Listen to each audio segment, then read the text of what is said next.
Entonces, pues, veamos primero como qué es el impuesto sobre la renta para personas naturales. Cuando uno habla del impuesto sobre la renta, de manera inicial, uno está hablando sobre cómo le vamos a pagar al Estado un porcentaje de nuestras utilidades al año. Básicamente es eso. Al año se supone que tanto personas naturales como personas jurídicas pueden tener utilidades o pueden tener riqueza. Y en virtud de esta idea de solidaridad, de esta idea que todos aportamos al Estado para que pueda desarrollar sus actividades, pues, pues nosotros vamos a tener que liquidar un porcentaje de esas utilidades y vamos a tener que transferirlas. Ahora bien, para personas naturales, ¿cómo funciona el tema? Efectivamente, para personas naturales, o en términos generales para el impuesto sobre la renta, vamos a tomar la totalidad de nuestros ingresos y vamos a ir restándole ciertos valores. ¿Por qué? Porque naturalmente nuestros ingresos brutos, o sea, el dinero que recibimos de manera inmediata por el pago de un salario, por el pago de una comisión, de un honorario, pues no es estrictamente lo que nos enriquece. Porque probablemente para generar ese ingreso tuvimos que haber invertido cierto dinero. Les pongo un ejemplo. Si yo presto una asesoría, para prestar el dinero que reciba con ocasión al pago de esa asesoría, pues seguramente lo usaré también para pagar los servicios de la oficina en la que trabajo, o de pronto para pagar salarios, etcétera. Entonces, por eso tomamos los ingresos y empezamos a hacerle ciertas restas, donde ya conceptualmente en el estatuto vamos a encontrar diferentes definiciones de lo que es ingreso exceptuado, costo, deducción, que como les menciono, básicamente son esos valores que vamos a restar para obtener lo que denominaríamos la utilidad, y en idioma tributario lo llamaríamos renta líquida gravable. Esa es como la lógica general. Ingresos menos ciertos valores. Ahora bien, para personas naturales sucede algo muy particular. ¿Y qué es? Actualmente, o sea, todavía no nos metemos al proyecto de reforma, actualmente el estatuto nos permite identificar diferentes tipos de ingresos. Y esa es un poco la lógica. Lo que dice el legislador, lo que dice la ley es, oiga, las personas naturales reciben diferentes tipos de ingresos. Sus rentas no son iguales. Hay rentas de trabajo, rentas de capital, rentas no laborales, hay rentas de pensiones, hay rentas de dividendos y también tienen rentas porque obtienen ganancias ocasionales. Por ejemplo, por vender un inmueble, por recibir una herencia. Y lo que dice el legislador es, cada una de estas rentas es diferente porque se generó de manera distinta. No puedo tener en el mismo trato a quien trabaja y en el mismo trato a quien está pensionado. Por lo tanto, cada una tiene una forma de liquidación distinta. ¿Cómo hace una forma de liquidación? Pues vamos a encontrar una fórmula distinta a la que mencionamos inicialmente. Por ejemplo, las rentas de trabajo no admiten deducciones a priori, o sea, inicialmente, deducciones porque, no sé, necesitaba pagar el arriendo de la casa. Yo no me puedo deducir eso, porque se supone que usted no invirtió eso para producir esa renta de trabajo. No sucede lo mismo con la renta de capital, que la renta de capital, por ejemplo, está orientada a aquella persona que tiene, por ejemplo, recibe arrendamientos. Naturalmente tendrá que hacer inversiones para poder tener ese inmueble en óptimas condiciones. Y en consecuencia, como ese gasto o ese egreso estaba relacionado con esa actividad productora de renta, pues se lo va a poder restar para obtener una utilidad mucho menor. Entonces, un poco lo que propone la ley es, oiga, persona natural, tenga claro que usted puede tener diferentes tipos de ingresos y tenga claro que la utilidad fiscal que mencionábamos, sobre la cual vamos a calcular el impuesto, pues se determina de forma distinta para cada tipo de renta. ¿Cómo estábamos actualmente entonces? Teníamos una cédula general con renta de trabajo, renta de capital, rentas no laborales, en la parte de pensiones donde prácticamente estaban exentas, la cédula de dividendos y participaciones en la cual vamos a profundizar después. ¿Y qué es un dividendo o qué es una participación? Como de forma preliminar, el dividendo es ese pago que nos hace una empresa cuando nosotros somos accionistas. Ese porcentaje de la utilidad que nos corresponde por ser accionistas. Y también liquide la ganancia ocasional a una tarifa del 10%, por ejemplo, cuando venda su casa. Ahora, ¿cómo funcionaba para personas naturales? Básicamente lo que nos propone la ley es lo siguiente, y le dice lo que le dice la ley a las personas es lo siguiente. Oiga, la ganancia ocasional, calcúlela por aparte. Si usted vendió su casa en 20 millones y el costo fiscal, no sé, era 10, 20 menos 10, 10 es utilidad, sobre eso calcula el 10% y anótelo ahí en la declaración. Y pues consigne ese dinero. Dividendos y participaciones, por aparte también. Es decir, si a usted le pagan un dividendo, la sociedad naturalmente le va a hacer una retención con ciertas reglas. Es decir, al momento de pagar, la sociedad se va a quedar con un porcentaje. Ese porcentaje con el que se queda la sociedad, que puede ser del 10%, según la norma actual, ya es su impuesto. Usted ya pagó mediante esa retención. Y si es pensión, pues está exento, básicamente. Ahora, las otras rentas que son un poquito más comunes, más cotidianas, que son las rentas no laborales, las rentas de trabajo, las rentas de capital, esas sí métalas en esta bolsita que estamos viendo en este momento. Meta todo junto, liquide de forma individual cada una, de acuerdo con los costos que yo le permito, y la utilidad que usted obtenga la aplica o le aplica una tarifa progresiva, una tarifa que puede ir del 0% al 39%. Ya vamos a ver a continuación que hay varios escalones. Y con base en eso usted determina su impuesto. Entonces, como para resumir un poquito esta breve introducción, ¿cuál va a ser el impuesto sobre la renta? Pues va a ser el resultado de tomar la utilidad fiscal después de liquidar cada una de estas esferitas, estas subcédulas. Entonces, a la renta de trabajo le puedo, ustedes seguramente han escuchado de eso en su cotidianidad, a la renta de trabajo, que son salarios, honorarios, comisiones, le voy a restar lo que yo me gaste, por ejemplo, sosteniendo a mi familia.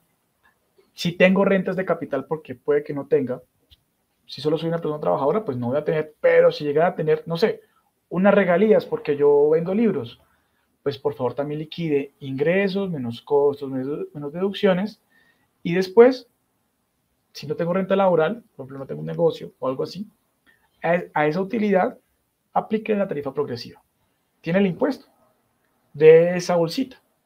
Y a eso súmele pues, el impuesto de la ganancia ocasional, los dividendos, y ya tiene cuánto va a pagar del impuesto sobre la renta.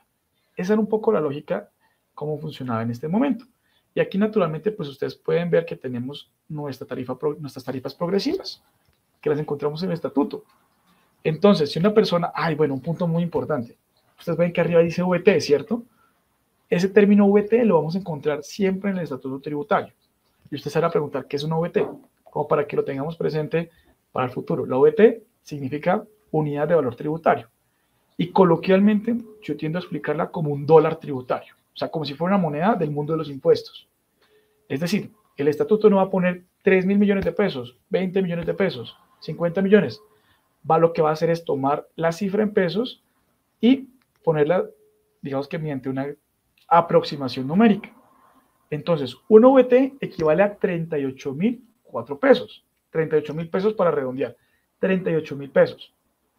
Si les dicen de 0 a 1.090, estamos diciendo que son 1.090 por 38.000 pesos.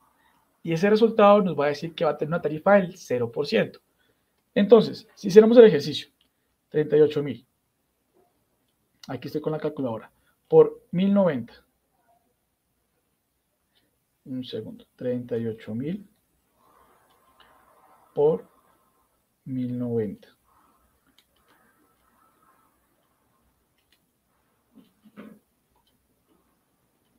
Listo. Esto nos va a decir que una persona que tenga una utilidad de 41 millones de pesos aproximadamente al año, aquí ya nosotros tomamos ingresos menos costos y deducciones de acuerdo con cada uno de los ingresos, si fue trabajo, si fue capital. Entonces, una persona cuya utilidad sea de 41 millones de pesos, 41 millones de pesos, 41.400.000, va a tener una tarifa del 0%. Y eso nos permite identificar los diferentes renglones y las tarifas que les aplicarían. Ahora.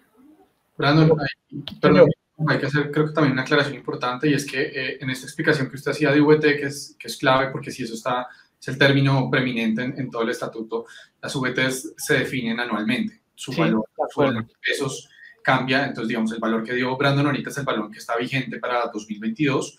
Para 2023 usualmente cambian, creo que es en diciembre, enero, no me acuerdo exactamente, pero en esa bisagra de los años, la DIAN expide una resolución en donde dice, venga, la VT que va a estar vigente para este año es de tantos. Es uno de los varios valores que cambian entre diciembre y enero, que es ese momento del año en el que vemos que si salario mínimo, peajes, todo cambia, entre otras cosas, porque muchos muchos costos de la vida de los colombianos están indexados, están expresados en VTs. Esa es una modificación medianamente reciente también en Colombia, porque siempre estaba expresado en salarios mínimos, y se está tratando de desapegar del salario mínimo para expresarlo en VT. Eso también permite que sea un poco como más claro de cara al ciudadano, pero sí me parece importante decir que ese valor en todo caso cambia anualmente. Y perdona la interrupción. No. Estoy completamente de acuerdo con esa observación. Hay que estar pendientes a final de año, en las fiestas de diciembre, del momento en el cual el Gobierno Nacional expida la actualización del OVT, para saber qué va a pasar en 2023. Perfecto. Muy válido. Ahora, algo importante que tenemos que tener en cuenta nosotros al momento de hablar del impuesto sobre la renta. Usted ve una fórmula matemática un poco enredada en la fila del impuesto, ¿no? Básicamente es una tarifa marginal. Es decir, ustedes no van a aplicar sobre el 19%, perdón, sobre la utilidad, el 19% que aparece acá. No van a aplicarlo inmediatamente. Ustedes van a tener que tomar la base gravable, lo que ya determinamos, esa utilidad fiscal, menos este valor, nuevamente aparecen las VTs, por el 19%. ¿Y qué garantiza esto? Esto es una tarifa marginal. Lo que va a garantizar es que usted pague de acuerdo con su capacidad económica. No que sea un valor estricto o rígido, sino que tenga en cuenta o garanticemos mediante el sistema que usted efectivamente tribute lo que le corresponde. Entonces, cuando ustedes les digan, es que va a pagar el 33%, no, eso es muy costoso. No, espérense. Tienen que tomar la base gravable menos estos 4.100 VTs por el 33 más este otro valor, y así se va a saber cuánto le corresponde por impuesto. No es decir, básicamente 2 por 2 es 4, no. Es 2 por 2, pero no, tiene que tener en cuenta esta fórmula. Listo, que es cuando se enreda un poquito el tema, pero básicamente son tarifas marginales. Entonces, ahora, vamos básicamente como a centrarnos un poquito, a profundizar en el tema de los trabajadores, que es yo creo que lo que nos hace coincidir a la mayoría.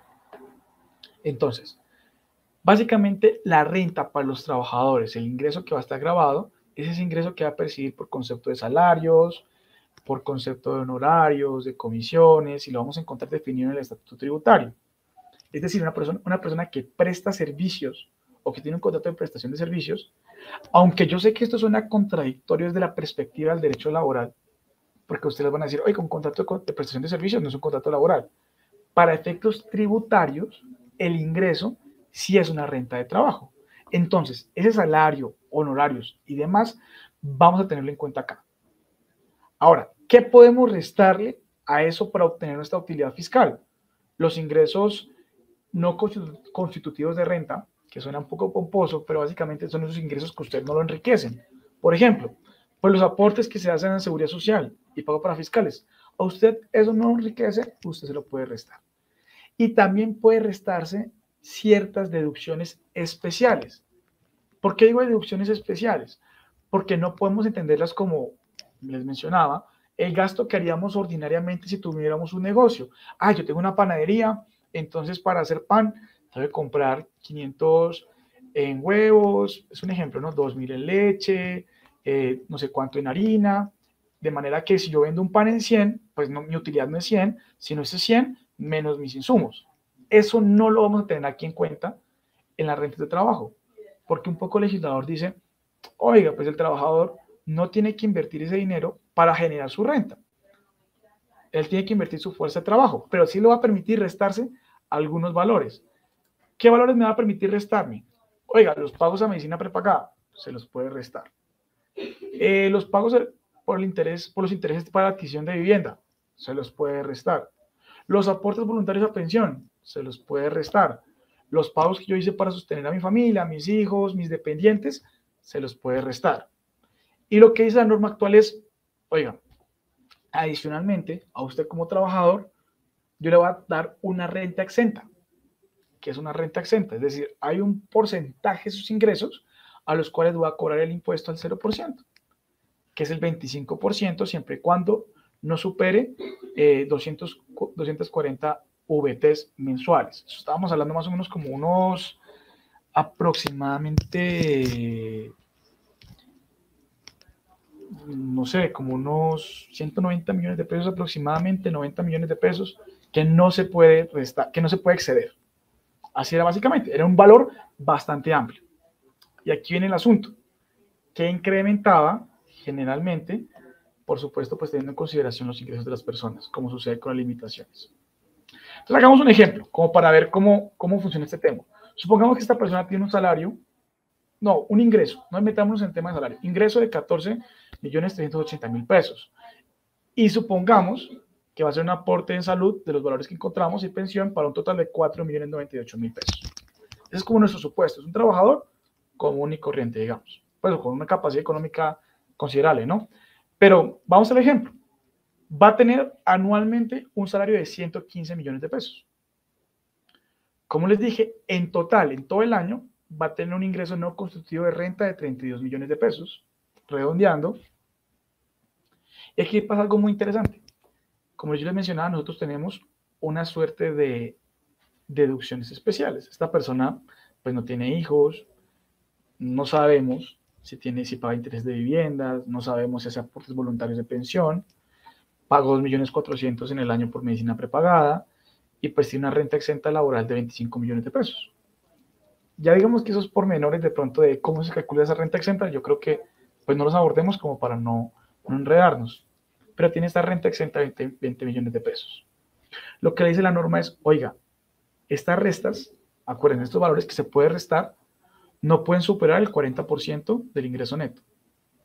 El ingreso neto es ingreso total menos los aportes de seguridad social, o sea, ingresos no constitutivos de renta. Es decir, no puede superar los 32 millones. Pero miren que si yo sumo todo esto, me da 22. O sea que no lo supero, está bien. Entonces voy a tomar mi ingreso neto, 82 menos esto, me va a dar 59 millones de pesos. Ahora me voy a liquidar el impuesto. Yo le digo, oiga, no tengo más ingresos, en este ejemplo. No tengo ingresos de capital, no tengo ingresos no laborales, no tengo dividendos. Soy una persona que trabaja y punto. Entonces yo me voy a mi liquidación privada, ¿no? Pues a liquidar el impuesto. Entonces yo tengo mi utilidad al final de año de 59 millones de pesos. Y aplico la fórmula, ¿no? Entonces yo cojo esto y lo divido por los 38.000 para ver cuántas UVTs tengo. Es como si ustedes estudian dólares. Si yo les digo, tengo 4 millones de pesos, ¿cuántos dólares tengo? Pues ustedes toman el valor del dólar y lo dividen en los millones de pesos. Van a decir, tiene tanto. En este caso digo, tengo 59 millones de pesos como utilidad. ¿Cuántas VTs tengo? Pues tomo mi VT, la divido en 38.004 pesos y me va a decir, oiga, usted tiene 1.500 VTs. Con ese 1.500 VTs, devolvámonos rápidamente.